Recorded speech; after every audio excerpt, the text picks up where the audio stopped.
যে মাথা ঝুকাতো খোদারি দরবারে, সে মাথায় চুরি চালালো এজিদ সীমারে। আল্লাহু আকবার বলেন।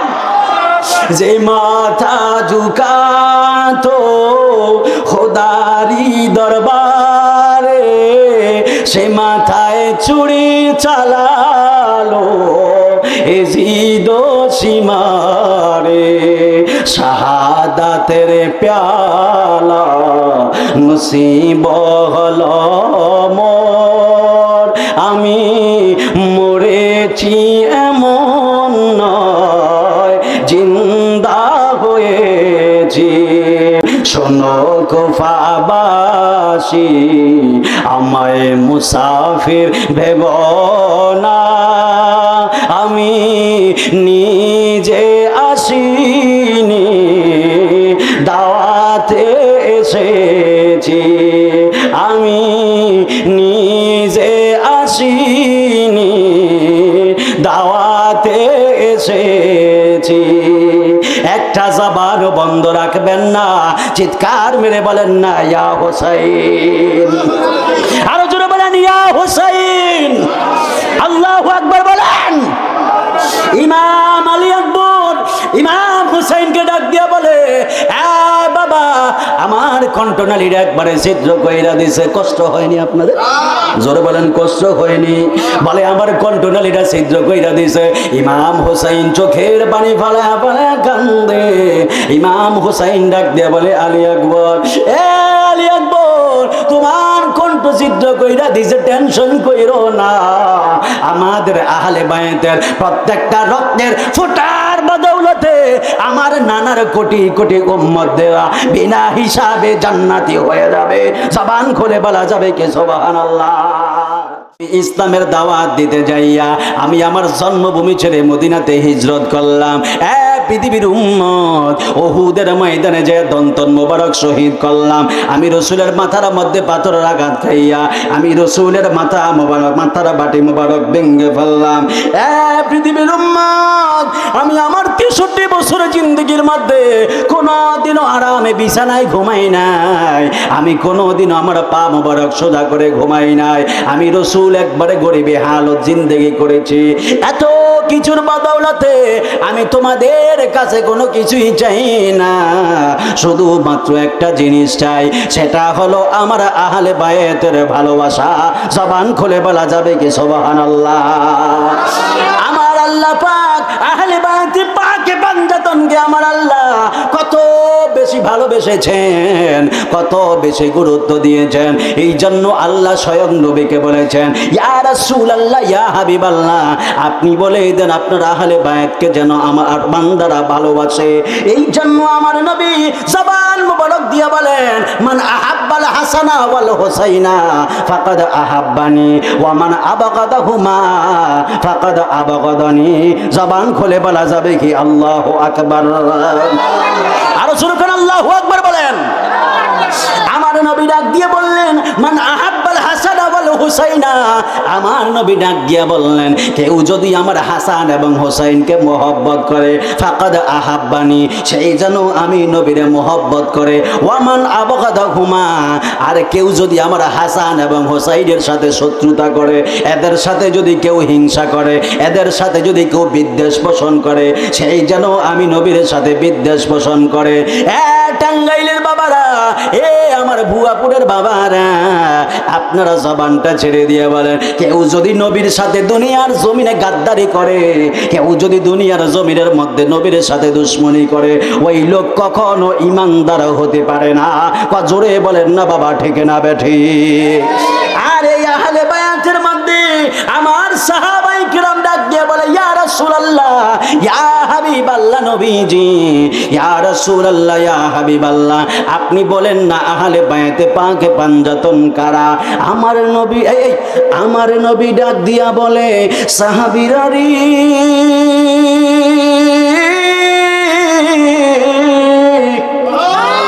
আর জোরে কর না আল্লাহু আকবার বলেন।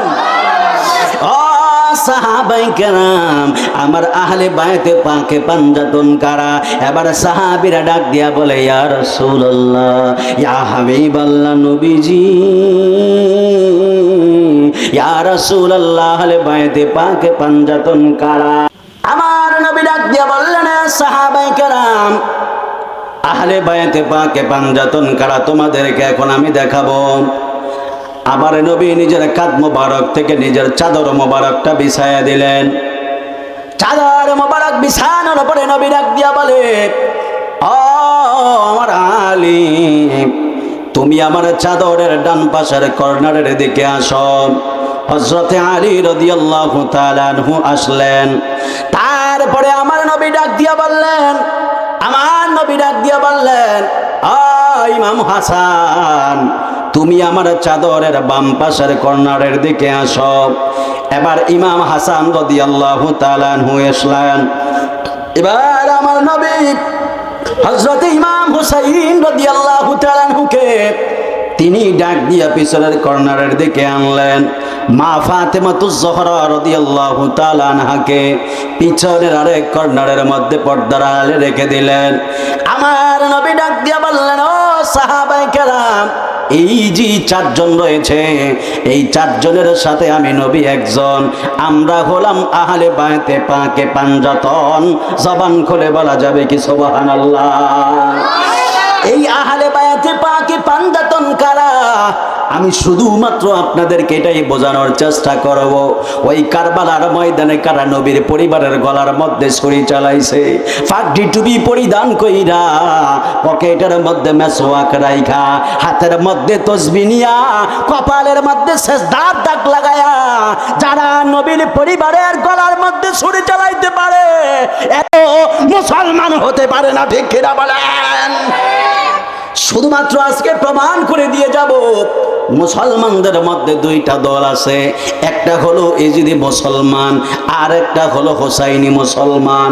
যারা নবীর পরিবারের গলার মধ্যে ছুরি চালায়া আসরের নামাজ জামাতে আদায় করতে পারে, এরা কোনোদিনও প্রকৃতপক্ষে মুসলমান হতে পারে না। কথা কন্যা ঠিক কিনা বলেন? এই জন্য আমার যুবক ভাইয়েরা, আমার নবী ডাক দিয়া বললেন, এই পাঁচজন হলাম আহলে বায়তে পাকে পাঞ্জাতন। এবার আমার নবী ডাক দিয়া বললেন, আমার ইমাম হাসান এবং হোসাইন, আমার জামাতা হযরতে আলী কাররামাল্লাহু ওয়াজহাহু রাদিয়াল্লাহু তাআলা আনহু, মা ফাতেমাতুজ জোহরা রাদিয়াল্লাহু তাআলা আনহা। এই আলী কোন আলী জানেননি? যে আলীর ব্যাপারে আমার নবী বলেছেন, মান সাব্বা আলিয়ান ফাকাদ সাব্বানি। কেউ যদি আমার আলীরে গালি দিল, সেই যেন আমি নবীরে গালি দিল। শুধুমাত্র তাই নয়, আমার নবী বলেছেন, মান আহাব্বা আলিয়ান ফাকাদ আহাব্বানি ওয়া মান আহাব্বানি ফাকাদ আহাব্বাল্লাহ। আমার নবী বলেছেন, কেউ যদি আমার আলীরে ভালোবাসলো, সেই যেন আমি নবীরে ভালোবাসলো, আর যে আমি নবীরে ভালোবাসলো, আমার আল্লাহ তাকে ভালোবাসবে। জোরে কন্যা সুবহানাল্লাহ। তাহলে হযরতে আলী রাদিয়াল্লাহু তাআলা আনহুর সম্মান মর্যাদা আছে না নাই? আরো জোরে কন্যা আছে না নাই? এই জন্য যুবক ভাইরা, মুরব্বী বাবারা, এই আলী রাদিয়াল্লাহু তাআলা আনহু, ওনার দুইজন সন্তান ছিল, ইমাম হাসান এবং হোসাইন। আরো ছিল, আমি এই দুইজনের ঘটনাটাই মূলত বলতেছি। ইমাম হাসান এবং হোসাইন রাদিয়াল্লাহু তাআলা আনহু, এই দুইজন এরা এমন নবীর প্রিয় ছিল। আমার নবী যখন হযরত ইমাম হাসানকে দেখতেন, আমার নবী জোরে ঠোঁটের মধ্যে চুম্বন করতেন, আর যখনই হযরত ইমাম হোসাইনকে দেখতেন, আমার নবী গলার মধ্যে চুম্বন করতেন। একদিন আমার নবী, আমার নবীর ছেলে হযরত ইব্রাহিমকে সামনে নিয়ে বসে আছেন, আর ডান দিকে বসে আছে হযরত ইমাম হোসাইন, আর বাম দিকে বসে আছে হযরত ইমাম হাসান। এই তিনজনকে নিয়ে বসে বসে আমার নবী গল্প করতেছেন, তিনজনের সাথে আমার নবী খেলাধুলা করতেছেন। এমন সময় হযরত জিবরাইল আলাইহিস সালাতু ওয়াস সালাম নবীর সামনে এসেছেন। আসার পরে ডাক দিয়া বলে, ইয়া রাসূলুল্লাহ, ইয়া হাবিবাল্লাহ, ও মায়ার নবীজি, আল্লাহর পক্ষ থেকে সংবাদ নিয়ে এসেছে। আমার নবী ডাক দিয়া বলে, জিবরাইল রে,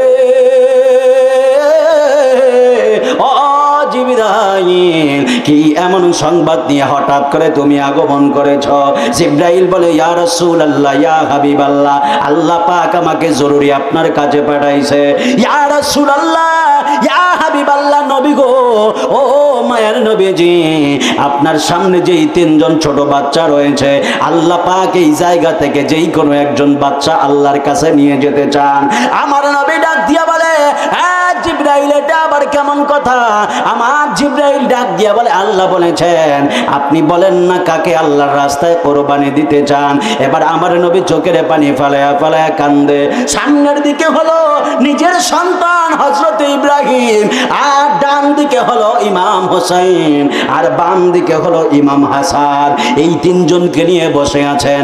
আমার নবী এবার চোখের পানি ফালায়া কান্দে। আমার নবী ডাক দিয়া বলে, জিবরাইল রে, ও জিবরাইল, আমার সামনে যেই তিনজন বাচ্চা রয়েছে, এই তিনজনই আমার কাছে অনেক দামি, দুই তিনজনই আমার কলিজার টুকরা। কিন্তু আমার আল্লাহ যেহেতু আল্লাহর রাস্তার জন্য একজনকে নিতে চায়, তাহলে আমি আমার দুই নাতিকে দিতে পারবো না।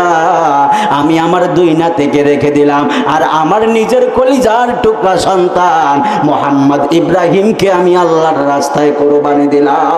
জবান খুলে বলা যাবে কি সুবহানাল্লাহ? আর জবান খুলে বলেন সুবহানাল্লাহ বলেন।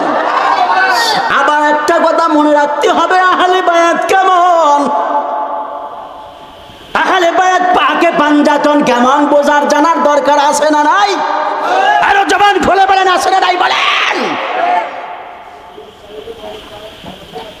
মনে করেন রেডিমেড ইসলাম পাইছি, এমন পাইছি নামাজ পড়তেছি এমন নি, এত সহজ ছিল নি। আল্লাহ যেমনি নামাজ পড়তে বলছে পড়তে পারেননি, বলেন পারেন? রোজা যেমনি রাখতে বলছে রাখতে পারেন না? না পারেন না। তাহলে জান্নাতে যাইবেন কেমনে? জান্নাতে যাইতে হলে এই বয়ানটা শোনা লাগবে, কারণ হাসরের ময়দানে আহলে বায়াতের মহব্বত ছাড়া কোনো গতি থাকবে না। কথা বলেন ঠিক কিনা বলে? কষ্ট হচ্ছে আপনাদের? কষ্ট নিও না, খুব আমি ভূমিকাতে আছি বাজান, একবারে মূল ঘটনাটা আপনাদেরকে শোনাবো ইনশাআল্লাহ। ইমাম হোসেন নবীর ডান দিকে, আর ইমাম হাসান হলো নবীর বাম দিকে, মুহাম্মদ ইব্রাহিম হলো আমার নবীর সামনে। আমার নবী ডাক গিয়া বলে, জিবরাইল, আমি আমার সন্তান ইব্রাহিমকে আল্লাহর জন্য কোরবানি দিয়ে দিলাম। এবার জিবরাইল আলাইহিস সালাতু ওয়াস সালাম চলে গেলেন। ইমাম হাসান, ইমাম হুসাইন রাদিয়াল্লাহু তাআলা আনহুমা এক ভাই আর এক ভাইয়ের দিকে তাকায় তাকায় মুস্কি মুস্কি হাসে, কয় আমার নানা তার সন্তানরে আল্লাহর জন্য কোরবানি দিয়ে দিছে, আর আমাদের দুই ভাইকে আগলায় রাখছে। আমার নবী দুই নাতিকে এইভাবে কাঁধের মধ্যে হাত দিলেন, হাত দিয়া ইমাম হোসাইনের গলার মধ্যে চুম্বন করলেন, আর ইমাম হাসানের ঠোঁটের মধ্যে চুম্বন করলেন। এখন দুই ভাই মনের মধ্যে কষ্ট পেয়ে গেল। ইমাম হাসান ডাক দিয়া বলে, নানা ভাই, আপনি আমার ঠোঁটে চুম্বন করছেন, গলায় চুমু খান নাই। ইমাম হোসাইন ডাক দিয়া বলে, আপনি আমার গলায় চুমু খেয়েছেন, আমার ঠোঁটের মধ্যে আপনি চুমু খান নাই। নানা ভাই, আমার মনে হয় আপনি আমাদেরকে সমান ভালোবাসেন না। দুই ভাই মন খারাপ করে মা ফাতেমার কাছে চলে গেল। মা ফাতেমার কাছে যাবার পরে এবার মা ফাতেমাকে ডাক দিয়া বলে, আম্মা জান, আপনার বাবা মুহাম্মদুর রাসূলুল্লাহ সাল্লাল্লাহু আলাইহি ওয়াসাল্লাম, আমার নানা জান মনে হয় আমাদেরকে সমান ভালোবাসে না। মা ফাতেমা ডাক দিয়া বলে, বাবা ইমাম হাসান, ইমাম হোসাইন, কেন তুমি এমন কথা বললা? এবার ইমাম হাসান ডাক দিয়া বলে, মা আমার ঠোঁটে চুম্বন করছে, গলায় চুমু খায় নাই। ইমাম হোসাইন ডাক দিয়া বলে, আমার গলায় চুমু খাইছে, আমার ঠোঁটের মধ্যে চুমু খায় নাই। দুই ভাই যখন মা ফাতেমার কাছে বারবার এই কথাগুলো বলে, এবার মা ফাতেমা ডাক দিয়া বলে, বাবা তোমরা ঠিক আছে, তোমরা যেহেতু বলেছো, আমি রহমাতুল লিল আলামিনকে জিজ্ঞেস করব, কেন তোমাদের দুইজনকে দুই জায়গায় চুম্বন করেছে। আপনারা জবানটা করে দিয়ে বলেন আমার নবী কেন গলায় চুম্বন করেছে আর কেন ঠোঁটের মধ্যে চুম্বন করেছে? আপনারা জবানটা ছেড়ে দিয়ে বলেন। পৃথিবীর কোনো মানুষ না জানুক, আমার নবীর জানার ক্ষমতা আছে না নাই? এই আওয়াজে হবে না, আরো জোরে কন্যা বাবা আছে না নাই? মা ফাতেমাতুজ জোহরা রাদিয়াল্লাহু তাআলা আনহা তিনি নবীর দরবারে গেলেন। যাওয়ার পরে ডাক দিয়ে বলে ইয়া রাসূলুল্লাহ, ইয়া হাবিবাল্লাহ, মায়ার নবীজি, আপনার দুই কলিজার টুকরা দুই নাতি, এরা আপনার উপরে ভীষণ অভিমান করেছে। নবী ডাক দিয়ে কয় আমার নাতিরা কেন অভিমান করলো? মা ফাতিমা ডাক দিয়ে বলে এ বাবা, আপনি নাকি এদের ঠোঁটের মধ্যে চুম্বন খেয়েছেন আর একজনের গলার মধ্যে চুমু খেয়েছেন, এই জন্য দুইজন নাতি অভিমান করেছে। ওরা বলে একজনের ঠোঁটে চুমু খেয়েছেন আর একজনের গলায় চুমু খেয়েছেন। আমার নবী ডাক দিয়া বলে ফাতেমা রে, ও ফাতেমা, আমি কেন ইমাম হাসানের ঠোঁটে চুমু খেয়েছি আর কেন ইমাম হোসাইনের ঠোঁটে চুমু গলায় চুমু খেয়েছি এইটা তোমারে বলা যাবে না। মা ফাতেমা ডাক দিয়া বলে বাবা, আপনি আমারে বলেন না। আমার নবী ডাক দিয়া বলে ফাতেমা, আমি যদি ঘটনাটা তোমারে খুলে বলি তুমি সহ্য করতে পারবা না, কারণ সন্তানের যদি কিছু হয়, একজন মানুষ আছে যিনি পাগল হয়ে যায়, তিনি হলেন গর্ভধারিণী মা। জবানটা ছেড়ে দিয়ে বলেন না ঠিক কিনা? এই জন্য আমার যুবক ভাইরা, ও মুরব্বী বাবারা, মা ফাতেমাতুজ জোহরা রাদিয়াল্লাহু তাআলা আনহা তিনি ডাক দিয়া বললেন বাবা, আগে বলেন না ইমাম হাসানের ঠোঁটে কেন চুমু খেয়েছেন? আমার নবী ডাক দিয়া বলে এ ফাতেমা, আমি কেন ইমাম হাসানের ঠোঁটে চুমু খেয়েছি তুমি জানো নি? কারণ হলো একদিন এমন একটা সময় আসবে আমি নবী দুনিয়ার জমিনে থাকবো না, তুমি ফাতেমা ও দুনিয়ার জমিনে থাকবে না। এ ফাতেমা, আমার কলিজার টুকরা নাতি ইমাম হাসান, সেই হাসানকে দুনিয়ার এমন কিছু মুনাফিক মার্কা মুসলমান থাকবে যারা ইমাম হাসানকে খাবারের যাতে বিষ পান করাবে, ওই বিষ পান করায়া ইমাম হাসানকে দুনিয়ার জমিন থেকে বিদায় করে দিবে। এই জন্য আমার ইমাম হাসানের যাতে বিষ পান করার পরে আমার ইমাম হাসানের যাতে কষ্ট না হয়, এই জন্য আমি রহমাতুল লিল আলামিন আমার ইমাম হাসানের ঠোঁটের মধ্যে চুম্বন করেছি। চিৎকার মেরে বলা যাবে কি আল্লাহু আকবার? আরো জবান খুলে বলেন আল্লাহু আকবার বলেন। মা ফাতেমা চোখের পানি ফেলায়া কান্দে, আমার নবী নিজেও চোখের পানি ফেলায়া কান্দে।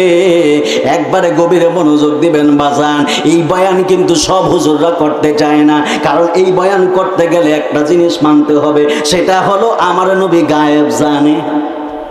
কথা কোন ঠিক কিনা বলেন? আরো জোরে কোন ঠিক কিনা বলেন? নবী গায়েব জানে, এই গায়েব আল্লাহ নবীরে জানাইছে। কথা কোন ঠিক কিনা বলেন না?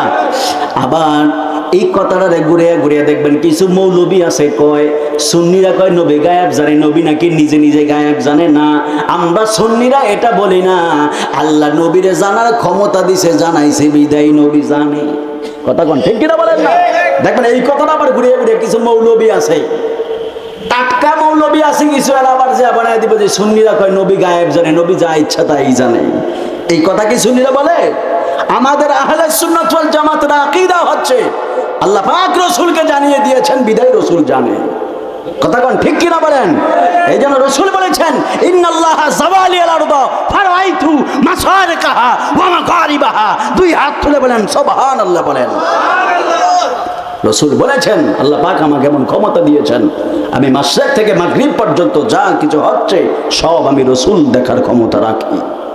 সুবহানাল্লাহ বলেন।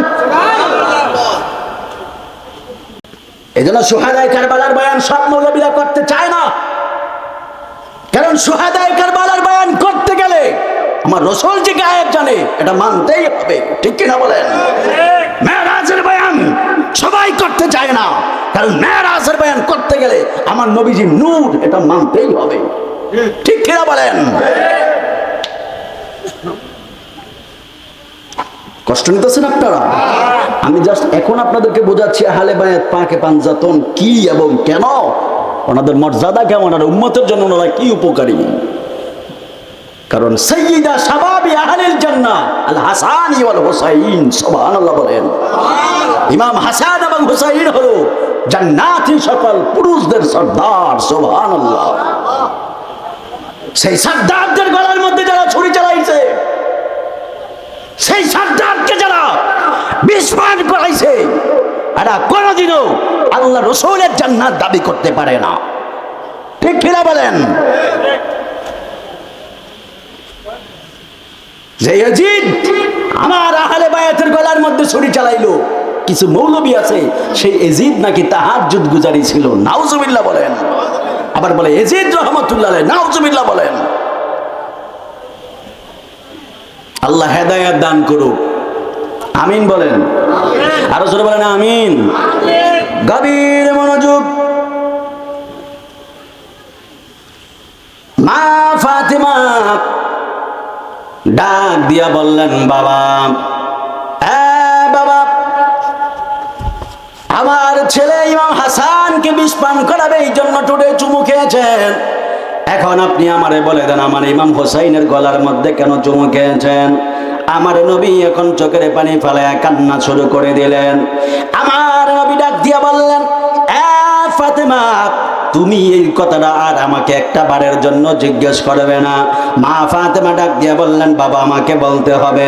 আমার নবী ডাক দিয়া বললেন, ফাতেমা, আমাকে এমন ভাবে জিজ্ঞেস করবে না।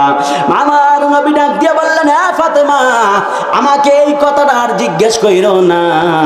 এই কথাটা মনে পড়লে আমি নবী নিজে সহ্য করতে পারি না। মা ফাতেমা তো জোহরা রাদিয়াল্লাহু তাআলা আনহা ডাক দিয়া বললেন, বাবা, বাবা, আপনি আমারে বলেন না, আমার ছোট ছেলের কেন গলার মধ্যে আপনি চুমু খেয়েছেন? আমার নবী ডাক দিয়ে বললেন, ফাতেমা, তুমি যেহেতু এমন ভাবে বলতেছ, আমি কেন ইমাম হোসাইনের গলার মধ্যে চুমু খেয়েছি জানোনি? কারণ এমন একটা দিন আসবে, শুহাদায়ে কারবালা, ওই কুফা নগরের কাফেররা, ওই মুনাফিক মার্কা মুসলমানেরা আমার ইমাম হোসাইনের মাটির মধ্যে ফেলায়া, ইমাম হোসাইনের গলার মধ্যে তরবারি চালায়া আমার ইমাম হোসাইনকে দুনিয়ার জমিন থেকে বিদায় করে দিবে, আমার ইমাম হোসাইনকে শহীদ করে দিবে। এই জন্য আমি ইমাম হোসাইনের কল্লার মধ্যে বারবার চুমু খাইতাম। মা ফাতেমাতুজ জোহরা রাদিয়াল্লাহু তাআলা আনহা এবার চিৎকার মেরে শুধুমাত্র কান্না করে। আমার নবী ডাক দিয়া বলে, ফাতেমা, কান্না বন্ধ করো। মা ফাতেমা ডাক দিয়া বলে, ইয়া রাসূলুল্লাহ, ইয়া হাবিবাল্লাহ, আমার সন্তান এমন ভাবে কুরবান হয়ে যাবে, ইয়া রাসূলুল্লাহ, ইয়া হাবিবাল্লাহ, নবীজি, আমি মা এটা বরদাস্ত করতে পারি না। আমার নবী ডাক দিয়া বলে, ফাতেমা, কান্না কইরো না, আল্লাহর পক্ষ থেকে বিধে দেওয়া বিধান হয়েছে এটা। মা ফাতেমা ডাক দিয়া বলে, বাবা, আমার দুই সন্তান আল্লাহর রাস্তায় কুরবানি হবে, আমার কোনো আফসোস থাকবে না। আগে আপনি বলেন না, আমার দুই সন্তান যে আল্লাহর রাস্তায় কুরবান হয়ে যাবে, আমার এই দুই সন্তান আল্লাহর রাস্তায় কুরবানি হওয়ার মাধ্যমে আপনি নবীর কোনো উপকার আসেনি? আরো জোরে বলেন সুবহানাল্লাহ বলেন। পাইলে নিরালায় গো নবী, পাইলে নিরালায়, বলি পাইলে নিরালায় গো নবী, পাইলে নিরালায়, দুই কদমে চুমো খাবো, দুই কদমে চুমো খাবো, চরণ দুলি মাখবো গায়, পাইলে নিরালায় গো নবী, পাইলে নিরালায়, বলে পাইলে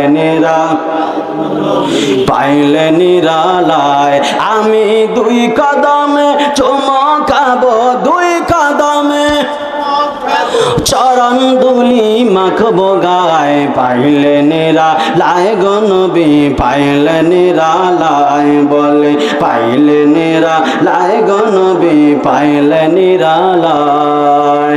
দয়াল নবী কত দূরে, লোহিত সাগরের তীরে, দয়াল নবী কত দূরে, লোহিত সাগরের তীরে,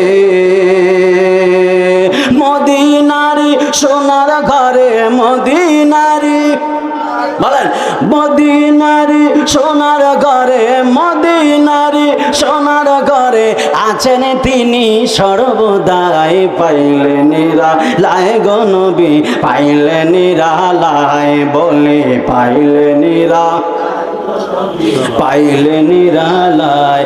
আমি দুই কদমে চুমো খাবো, দুই কদমে চুমো খাবো, চরণ দুলি মাখবো গায়। পাইলে নিরালায় গো নবী, পাইলে নিরালায়, বলে পাইলে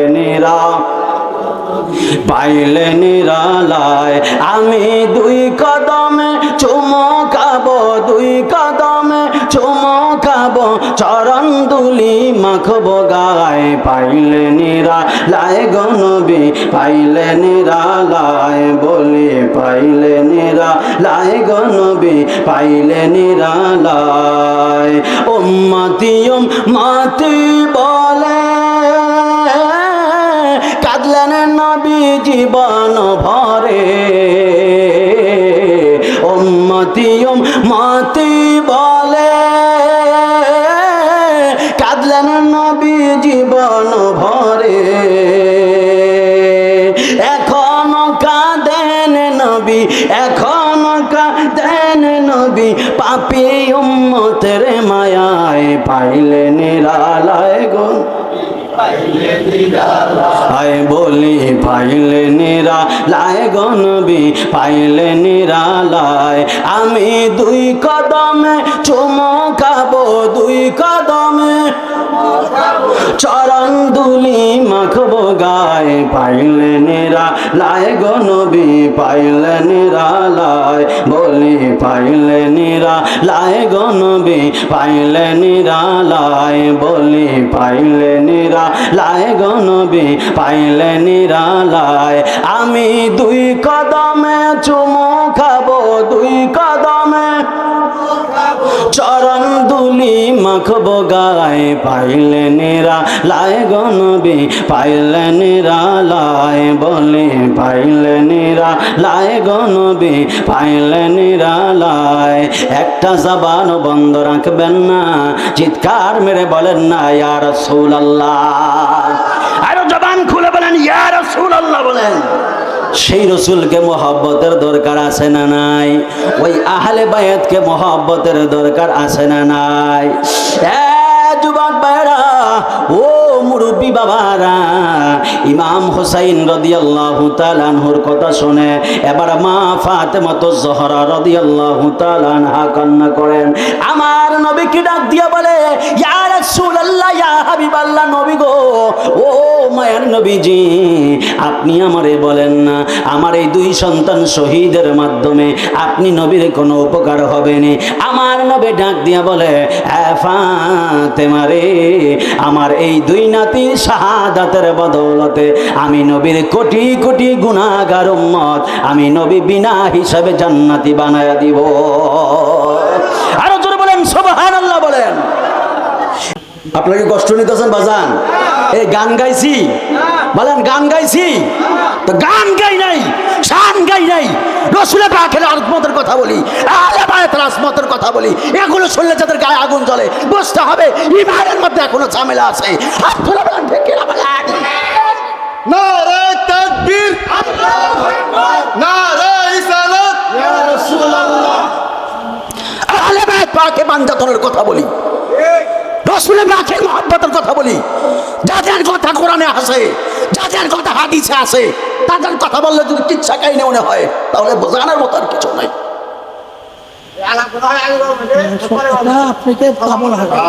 যেটা হয়েছে এখন কোরআনের থেকে আল্লাহ বলেছেন কুল্লা সালুকুম আলাইহি আজরুন ইল্লাল মাওয়াদ্দাতা ফিল কুরবা। এটা কি আয়াত না কোরআনের? দেখি কোরআনের আয়াত না হাদিস বলেন? কোরআনের আয়াত বলেছি, সেই নিরিখে বয়ান চলতেছে।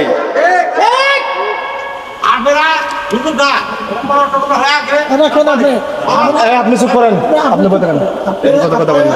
আমি বলছি যে ইতিহাস তো না করি না, ইতিহাস কোরআনের থেকে। আল্লাহু আকবার বলেন, হ্যাঁ জোরে বলেন আল্লাহু আকবার বলেন। আহলে বাইত পাকের বান্দাতন আমাদের ঈমান, ঠিক কি না বলেন? রাসূলের মহব্বত আমাদের ঈমান। ওয়ান নাসি আজমাইন বলেছেন সব কিছুর চাইতে, সব মানুষের চাইতে, ওয়ালিদিহি ওয়া ওয়ালাদিহি, সব কিছুর চাইতে আমার নবীকে মহব্বত করতে পারলে ঈমানদার হওয়া যায়। এই আপনি সব পড়েছেন তো না করি নাই। নামাজ দিয়ে জান্নাত পাওয়া যাবে? এই অ্যাটেনশন, বলেন প্লিজ। নামাজ দিয়ে জান্নাত পাওয়া যাবে? রোজা দিয়ে জান্নাত পাওয়া যাবে? হজ দিয়ে জান্নাত পাওয়া যাবে? যদি এগুলো হয়তো কারবালার ময়দানে এজিদি মুসলমান যারা ছিল এরা নামাজ পড়েছে, রোজা রেখেছে, হজ করেছে, তাসবিহ জপেছে, কপালে দাগ ফালিয়ে দিয়েছে, তারপরেও তো আহলে বায়াতকে মহব্বত করতে পারে নাই। মহব্বত না করার কারণে চিরদিনের ফি নারি জাহান্নামা খালিদ, জাহান্নামের মধ্যে চলে গিয়েছে।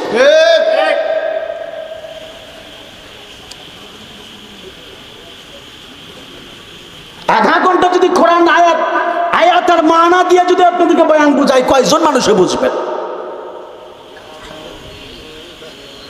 ছোট বাচ্চার সামনে যদি গরুর গোশ দিয়া দেয়, ও সাবিয়া খাইতে পারবে? ও খাবে সুজি, ওকে সুজি খাওয়াইতে হবে।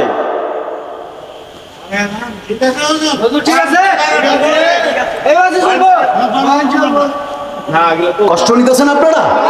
হ্যাঁ বলেন, কষ্ট নিতেছেন?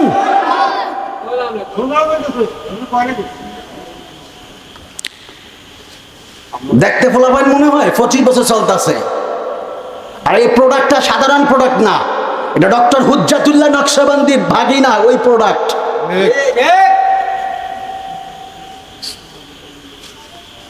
মনে করেন না সাফার জন্য চলতেছি, বহু বছর আজকে মাঠে ময়দান আছি, শুধু বাংলাদেশ না, বাংলাদেশের বাইরেও যে ঘুরাইছে আলহামদুলিল্লাহ।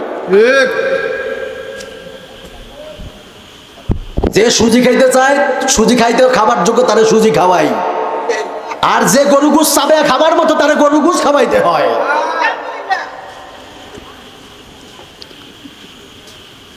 কষ্ট নিতেছেন আপনারা?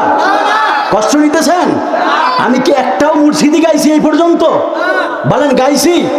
শুধু বায়ানের পরিপ্রেক্ষিতে একটা নাতে মুস্তফা গিয়েছি, চাইলে তো 1 ঘন্টার মধ্যে কতগুলো শান গাইতে পারতাম। এই জন্যই বলেছি জানার নাম ইমান নয়, মানার নাম হলো ইমান। ইবলিশ আজাজিল পৃথিবীর এমন কোন কোনটা কয় গজল কয় হাতের বুঝে না এটা। যাক, আল্লাহু আকবার বলেন, আরো জোরে বলেন আল্লাহু আকবার। কষ্ট নিতেছেন আপনারা? জোরে বলেন, কষ্ট নিতেছেন? নবীর প্রেমিকেরা দিশাহারা মরণের ভয় করে না, প্রেম তো মরে না। ঠিক কিনা বলেন? নবীর প্রেমিকরা কি মরণের ভয় করে? নবীর প্রেমিকরা লাল চক্ষুকে ভয় করে? নবীর প্রেমিকরা জানের মায়া করে? কোনো মায়া নাই। বলেন, আওয়াজ দিয়ে বলেন, নবীর প্রেমিকেরা দিশাহারা মরণের ভয় করে না, প্রেম তো মরে না। হায় হায় প্রেম কইরাছেন আয়ো নবী, যার প্রেমে রহিমা বিবি গো, ও তারে 18 সাল কিরায় খাইলো, তবু তো প্রেম ছাড়লো না, প্রেম তো মরে না। নবীর প্রেমিকেরা দিশাহারা মরণের ভয় করে না, প্রেম তো মরে না। একটা জবান বন্ধ রাখবেন না, চিৎকার মেরে কন্যা বাবা আল্লাহু আকবার। 2 হাত তুলে বলেন না ইয়া রাসূলুল্লাহ। এ টাঙ্গাইলের বাবা, ও আমার যুবক বেড়া, মনে কষ্ট নেবেন না, বহু জ্বালানি এমনি ময়দানে চলতে হয়। কারণ প্রেম আর ইমান এটা একটা বড় জিনিস। জান গেলে জান পাওয়া যায়, ইমান গেলে ইমান পাওয়া যায় না। কথা কন্যা ঠিক কিনা? দুনিয়ার জমিন থেকে যখন জান চলে যায়, জীবন চলে যাওয়ার পরে কবরে রাখার পরে আবার জীবনটা দিয়া দেয়। কিন্তু যদি দুনিয়ার জমিন থেকে ইমান চলে যায়, ইমান হারায়া যদি কবরে যান, কবরে ইমান ফিরে পাওয়ার আর কোনো সুযোগ নাই। কথা কন্যা ঠিক কিনা? এই জন্য আমার যুবক ভাইরা, হ্যাঁ মুরব্বী বাবারা, ইমাম হোসাইনের ঘটনাটা বইলা শেষ করে দিয়া দিতেছি বাজান। কারণ আমার এত ইমেজ নাই যে এই নিজের খায়া নিজের ফইরা শুধু চিল্লাবো। কারণ যার বালা যদি সে না বুঝে, তাহলে আমার বুঝানোর কোনো দরকার নাই। কথা কন্যা ঠিক কিনা বলেন? ইমাম হুসাইন রাদিয়াল্লাহু তাআলা আনহু, তিনি যখন তার সঙ্গ দল নিয়া, তার সঙ্গী বিবি এবং বাতিজি, নিজের বোন সহ, আওলাদ সহ, নিজের সন্তানরা সহ, তিনারা যখন কুফা নগরের মধ্যে চলে গেলেন, ঘটনা সংক্ষেপ করে দিলাম বাজান। ওই জায়গার মধ্যে যাইয়া হুর আসলো, ওমর আসলো। এই ঘটনাটা কি আমি বাজান কিতাব থেকে বলতেছি না, ছাপা পড়তেছি। এইটা পড়ার জন্য শামে কারবালা কিতাবের নাম বইলা দিয়া গেলাম। এই শামে কারবালা কিতাবটা পড়বেন। আবার বলিলেই কারাকেন শামে কারবালা, এই শামে কারবালা কিতাবটা পড়লে ঘটনাটা পাইবেন। আরে বাজান সাফার জোরে বলি না, এই শামে কারবালা যখন আপনারা পড়বেন, এ মাদ্রাসার ফুলাফান, শামে কারবালা কিতাবটা পড়বা, তাহলে কারবালার পুরো ইতিহাসটা তোমরা জানতে পারবা। আমার ইমাম হুসাইন ওই কারবালার ময়দানে চলে গেল। কারবালার ময়দানে যাইয়া যখন তার ঘোড়ার ঘটনাটা প্রায় জানেন, ঘোড়াটার পা যখন মাটির মধ্যে ডেবে যাইতেছে, ইমাম হুসাইন রাদিয়াল্লাহু তাআলা আনহুকে আগে নেওয়ার জন্য একজন আসছে হুর, আর একজন আসছে ওমর। এই ওমরটা বড় বেয়াদব ছিল, আর হুরটা পরে মুসলমান হয়েছে, ভুল পড়তে পারছে, ইমাম হুসাইনের কাছে তওবা করছে এবং ইমাম হুসাইনের জন্য শহীদ হয়েছে। এই হুরের একটা ছেলে ছিল, যেই ছেলেটার নাম ছিল গোলাম, ওই গোলামটাও শহীদ হয়েছে। সুবহানাল্লাহ বলেন। ইমাম হুসাইনের এই ঘটনাটা সঙ্গে পড়ে দেয়। ইমাম হুসাইন রাদিয়াল্লাহু তাআলা আনহু তিনি বললেন, আমাকে যখন হুর একবারে ভুল রাস্তা দিয়া নিয়ে চলে আসলো, ইবনে জিয়াদ হুরের তরবারে দিয়া পাঠাইছে, এখন তুমি যাইয়া ইমাম হুসাইনের সাথে যুদ্ধ করো, ইমাম হুসাইনের গর্দান মোবারক কেটে নিয়ে আসো। এই হুর ইমাম হুসাইনের কাছে আসলেন, আসার পরে চোখের পানি ফালায়া ফালায়া কান্দে, ডাক দিয়া বলে, নবীর নাতি ইমাম হুসাইন, আমাকে আপনি ক্ষমা করে দেন, আমি বুঝতে পারি নাই, আমি ভুল রাস্তা দিয়ে আপনাকে নিয়ে আসি। আপনার সাথে ইবনে জিয়াদ যুদ্ধ করবে, আপনাকে তারা আত্মসমর্পণ করতে বলে, ইবনে জিয়াদের কাছে আপনাকে বায়াত হতে বলে। আপনি যদি আত্মসমর্পণ করেন, ইবনে জিয়াদকে যদি, ইয়াজিদকে যদি আপনি যদি অনুকরণ করেন, তাহলে আপনার সাথে যুদ্ধ করবে না। এই কথা বলার পরে ইমাম হুসাইন রাদিয়াল্লাহু তাআলা আনহু যিনি ডাক দিয়া বললেন, আমরা হলাম নবীর পরিবার, নবীর পরিবার জীবন দিতে শিখেছে, কিন্তু নবীর পরিবার ইমান দিতে শিখে নাই। কথা কোন ঠিক কিনা বলেন? আমার ইমাম হুসাইন রাদিয়াল্লাহু তাআলা আনহু তিনি ডাক দিয়া বললেন, না না, আমি তাদের কাছে আত্মসমর্পণ করব না। এবার যখন যুদ্ধের জন্য সব রেডি হয়ে গেল, ওই হুর ডাক দিয়া বলে, ইমাম হুসাইন, আমি যেহেতু আপনাকে ভুল রাস্তা দিয়ে আমি আপনাকে নিয়ে আসি, আপনার জন্য যদি জিহাদ করতে হয়, আমি আমার এই ভুলের জন্য মাসুল হিসেবে আমি আমার ছেলে গোলামকে সর্বপ্রথম জিহাদের ময়দানে পাঠাবো। ওই গোলাম জিহাদের ময়দানে চলে গেল। জিহাদের ময়দানে যাইয়া গোলাম যায় একবারে শহীদ হয়ে গেল। এবার যখন হুরকে ডাক দিল, বাবা বইলা, হুর একটা দৌড় দিয়ে ময়দানে গেল। ইমাম হুসাইনও ময়দানের মধ্যে গেলেন। হুর চোখের পানি বালায়া কান্দে আর ডাক দিয়ে বলে, ইমাম হুসাইন, আপনি আমার সন্তানের জন্য মাঠের মধ্যে চলে আসেন, অথচ আমি আপনার সাথে বিরোধিতা করছিলাম। আমার যখন পানির পিপাসা লেগেছে, আপনি নিজ হাত দিয়া পানি পান করাইছেন, আপনি নিজ হাত দিয়ে আমার মুখটা পানি দিয়া দোয়া দিছেন। ইমাম হুসাইন, আমি কিভাবে আপনার জন্য ফরাতের পানি বন্ধ করে দেই? ইমাম হুসাইন, আপনি আমারে ক্ষমা করে দেন। এবার হুর জিহাদের ময়দানে চলে গেল, হুর যায় শহীদ হয়ে গেল।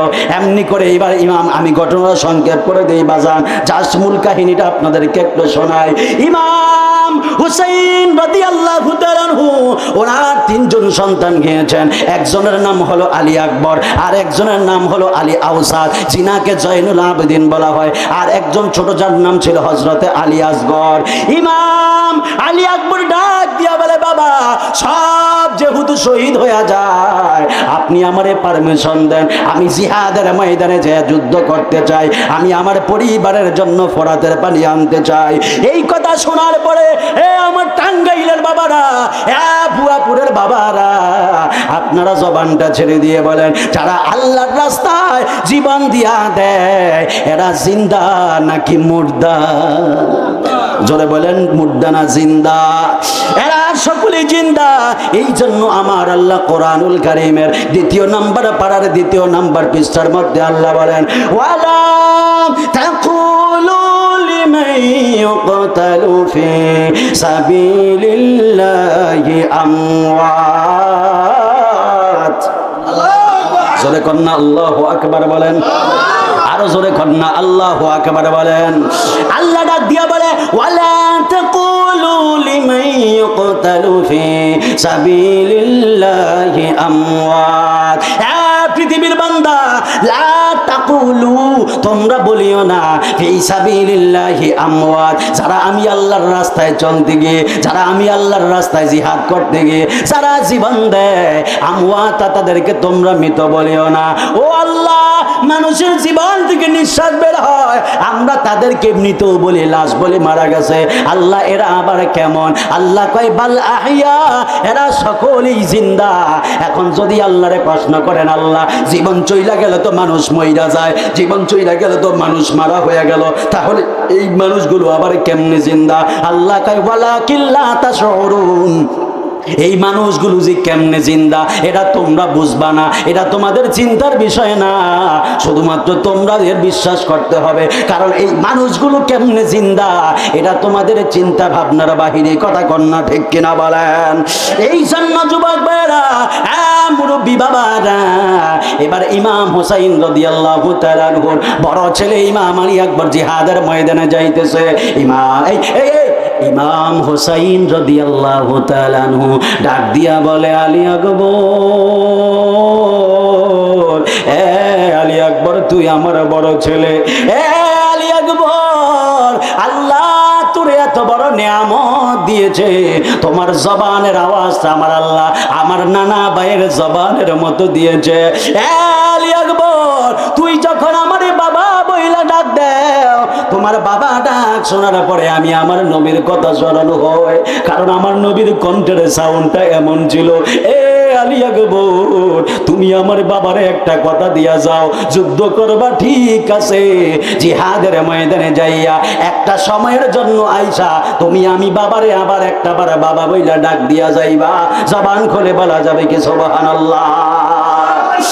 ইমাম আলী আকবর ইমাম হুসাইনকে ডাক দিয়া বলে, ইমাম হুসাইন, নবীর কলিজার টুকরা ইমাম হুসাইন আমার বাবা, ঠিক আছে আমি জিহাদের ময়দানে গেলাম। ইমাম আলী আকবর জিহাদের ময়দানে যাইয়া, কারণ এরা হলো নবীর পরিবার, এরা হলো নবীজির আহাল, এমন ভাবে পাগলার মতো একবারে যুদ্ধ করতেছে, ওই কাফেরদেরকে চূর্ণ বিচূর্ণ কইরা দিতেছে। হঠাৎ কইরা একটা কাফের ডাক দিয়া বলে, ইমাম হুসাইনের বড় একটা দুর্বল জায়গা হলো এই ইমাম আলী আকবর, কারণ ইমাম আলী আকবরের কণ্ঠটা আমার আল্লাহ নবীর জবানের মতো দিয়েছে, এই জন্য তার কণ্ঠটা একবারে ছিদ্র কইরা দেও। একটা বেয়াদব এমন জোরে আইসা ইমাম আলী আকবরের কণ্ঠের মধ্যে এমন ভাবে একটা তরবারি দিয়ে আঘাত করলো, তরবারি দিয়ে আঘাত করার পরে কণ্ঠনালীটা ছিদ্র হয়ে গেল। ইমাম আলী আকবর নিজের গলার মধ্যে চাপ দিয়া দইরা গোড়ার মধ্যে সাওয়ার হইয়া, ওই যে বাবা বলছিল একবারে বাবারে বাবা বইলা ডাক দিয়া যাইতে। টাঙ্গাইলের বাবারা দেখেন না নবীর পরিবারের গলার মধ্যে কেমনে হয়। তোমার মা তোমার বাবা কোনোদিনও তো তোমার এই কষ্টের কথা তোমারে বলে নাই। তুমি কতবার মায়ের পেটের কলিজার মধ্যে আঘাত দিছ, তোমার মা জননী প্লেটটা হাতের মধ্যে নিছে, খাবারের লোকমাটা মুখের মধ্যে দিবে, এমন সময় তুমি মায়ের কলিজার মধ্যে লাথি মারলা, মায়ের কলিজা উল্টে গেল, মায়ের হাত থেকে খাবারের প্লেটটা পইরা গেল। তোমার মা জননী মুখের মধ্যে চাপ দিয়া একটা ঘরের মধ্যে যায় দরজাটা আটকায়া শুধুমাত্র চোখ বেয়ে বেয়ে পানি পড়ে, চোখ দিয়া বেতার যন্ত্রণায় পানি পড়ে, আর খুশিতে মুখ দিয়া হাসি বের হয়। কেন জানুনি? কারণ তোমার মা এই কথাটা জানে, আমার জাদুমণি যদিও আমার কলিজা উল্টে দিছে লাথি দিয়া, তারপরেও আমার জাদুমণি যে সুস্থ আছে, এটাই তো আল্লাহর দরবারে শুকরিয়া। কথা কন্যা ঠিক কিনা বলেন? এ যুবক, বাস্তব কথাগুলো বলে দিয়ে যায়। এমন ভাবে তুমি মায়ের কষ্ট দিলা, মা ঠিক মতো ঘুমাইতে পারতো না। তুমি যখন দুনিয়ার মধ্যে আসবা, প্রসব বেদনা এমন ভয়ঙ্কর বেদনা রে। এ যুবক ভাইরা, তুমি যখন প্রসব বেদনার মাধ্যমে তুমি যখন দুনিয়ার মধ্যে আগমন করবা, মা জননী একটা চিৎকার বাইরে অজ্ঞান হয়ে গেছে। দুনিয়ার কত মানুষ কত রকম ভাবে ডাক দেয়, কেউ সকিনা জরিনা নাসিমা কইয়া ডাক দেয়, কিন্তু মায়ের জ্ঞান ফিরে না। মা এমন ভাবে অজ্ঞান হয়ে গেছে। তুমি যখন দুনিয়ার মধ্যে আসার পরে শুধুমাত্র একটা বার কান্না করলা, ওই কান্নার আওয়াজ যখন মায়ের কানের মধ্যে যায়, মা জননীর সাথে সাথে জ্ঞানটা ফিরে পায়। যুবক, বুঝো না তোমার মা তোমারে কেমন বেশি ভালোবাসে। তুমি যখন ছোট থেকে বড় হইতা, তুমি পায়খানা কইরা দিলে আশেপাশে কেউ খাবার খায় না, অথচ মা তোমারে কোলের মধ্যে রাইখা তুমি মায়ের কোলের মধ্যে পায়খানা কইরা দিতা, তারপরেও মা খাবার খাইয়া নিত। এক হাতে মা তোমারে পরিষ্কার করতো, আরেক হাতে মা খাবার খাইত। মা এমন মা, যেই মায়ের কোনো তুলনা হয় না। এই যুবক ভাইয়ের মধ্যে হাত দিয়া বলি, বিদেশ যেতে চাও যেতে পারো না, দুনিয়ার কারো কাছে দৌড়াদৌড়ি করা লাগবে না। মায়ের কদমের কদমটা দুইটা জড়াইয়া দইরা শুধুমাত্র মারে ডাক দিয়া কও, হ্যাঁ আম্মা, আমি জীবনে যদি কোনো বেয়াদবি কইরা থাকি, মা আমারে আপনি আমারে মাফ কইরা দেন, আপনি আমারে ক্ষমা কইরা দেন। মা, আপনি আমার জন্য দোয়া করেন, আল্লাহ যেন আমারে বিদেশে যাওয়ার ব্যবস্থা কইরা দেয়। খোদার কসম বলে দিয়ে যায়, মায়ের কদম দইরা যদি এইভাবে চাইতে পারো, আর তোমার মা যদি আল্লাহর দরবারে হাতটা তুইলা দেয়, আমার আল্লাহ চাইলে তোমাকে মুহূর্তের মধ্যে বিদেশে যাওয়ার ব্যবস্থা করে দিতে পারে। কথা কোন ঠিক কিনা? এ যুবক, অনেক যুবক আছে আমাদের মাঝে, যারা বাপ যদি ডাক দিয়া বলে বাবা, ওই বাবা, বাবা যদি ডাক দিয়া বলে ফুট তুই কই যাস, এছাড়ার সময় কেন ঘর থেকে বের হস। অনেক ফুলাফান আছে মাস্তান, ডাক দিয়া কয়ে বুড়া বেড়ায় বেশি ফ্যান ফ্যান করে। আছে না নাই বলেন? আরো জোরে কন্যা আছে না নাই? মা ডাক দিয়া কয়া ফুত আসরের সময় বৃষ্টি হইতাছে, আকাশের মধ্যে বিজলি মারে, যাইস না রাস্তার মধ্যে যাইস না। ফলা দমক দিয়া কয়া বুড়া বেড়ি ফ্যান ফ্যান করে। আপনি কি আমার থেকে বেশি জানেননি? এমন কুলাঙ্গার সন্তান আমাদের সমাজে আছে না নাই? এ যুবক, তুমি তোমার মারে বুড়া বেড়ি বইলা ধমক দিও না, তোমার বাবারে বুড়া বেড়া বাবা বইলে বেড়া বইলা ধমক দিও না। কারণ তোমার মাও তো একদিন যুবতী ছিল, তোমার বাবাও একদিন যুবক ছিল। তুমি কেমনে তোমার বাবারে বুড়া বেড়া বলো? এই বাবারাই তো তোমারে খাওয়ানোর জন্য সকাল 7টা বেলায় জমিনের মধ্যে যায় বিকাল 4টা পর্যন্ত ক্ষেত নিরায়। এমন 47-48 ডিগ্রি রোদ তোমার বাবার পিঠের মধ্যে বইরা, বাবার পিঠের চামড়াটা একবারে কালা হয়ে গেছে, বাবার পিঠের চামড়াটা জ্বললা কালা হয়ে গেছে। তারপরেও বাবা ক্ষেত নিরায়। বাবার একটা মাত্র চিন্তা, আমি যদি বদলি দিয়া যদি 500 টাকা পাই, আমার এই 500 টাকা দিয়া আমার সন্তান একটু আরামে চলবে। কথা কন্যা ঠিক কিনা বলেন? তুমি শীতের সকাল 8টা পর্যন্ত কম্বল গায়ে দিয়া লেপ গায়ে দিয়া ঘুমাও, তোমার বাবা 7টা-6টার মধ্যে এই কুয়াশার মধ্যে একটা কাশি নিয়ে বের হয়ে যায়। কুয়াশার মধ্যে যখন ক্ষেতের মধ্যে এমন ভাবে কাশিটা লাগায়, কুয়াশার পানিটা বাবার হাতের মধ্যে লাইগা বাবার হাতটা এইভাবে থরথর কইরা শীতের যন্ত্রণায় কাঁপে।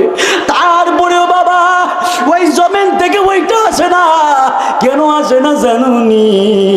কারণ তোমার বাবা ডাক দিয়া বলে, আজকে যদি আমি বদলি দিয়া 500 টাকা না নেই, আমার সন্তান আগামীকালকে পরীক্ষার ফি দিতে পারবে না, আমার সন্তান আগামীকালকে খাতা কিনতে পারবে না, আমার সন্তান ঈদের দিন প্যান্ট কিনতে পারবে না, আমার সন্তান ঈদের জন্য পাঞ্জাবি কিনতে পারবে না, আমার সন্তান জুতা কিনতে পারবে না।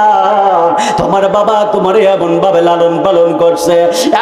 যুবক ভাইরা, ও টাঙ্গাইলের বাবারা, আপনারা জবানটা ছেড়ে দিয়ে বলেন, ওই মা বাবার খেদমতের দরকার আছে না না?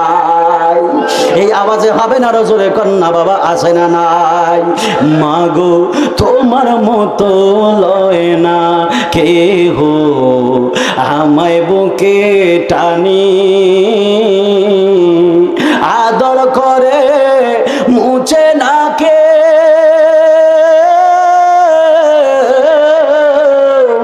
আদর করে মুছে না কেউ আমার চোখের পানি।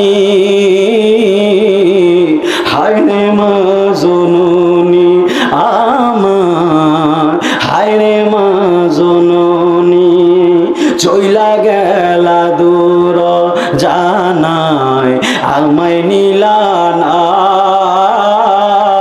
পথে বৈশা কান্দি আমি নাই রে ঠিকানা, তুমিও নাই বাবাও নাই, তুমিও নাই বাবাও নাই, আমি এমন দুঃখী হায়রে মা জননী আমার, হায়রে মা জননী। যুবক অনেকের মা কবরে চলে গেছে, অনেকের বাবা কবরে চলে গেছে, আমরা জানি না মা কবরে কি অবস্থায় আছে, আমরা জানি না বাবা কি অবস্থায় আছে। এ টাঙ্গাইলের দাড়ি পাকা মুরব্বীরা, আমার যুবক ভাইয়েরা, পর্দার আলের মা বোনেরা, আপনারা জবানটা ছিঁড়ি দিয়ে বলেন আমাদের মা বাবা কবরে জান্নাতে শান্তিতে থাকুক, আমরা চাই কি চাই না?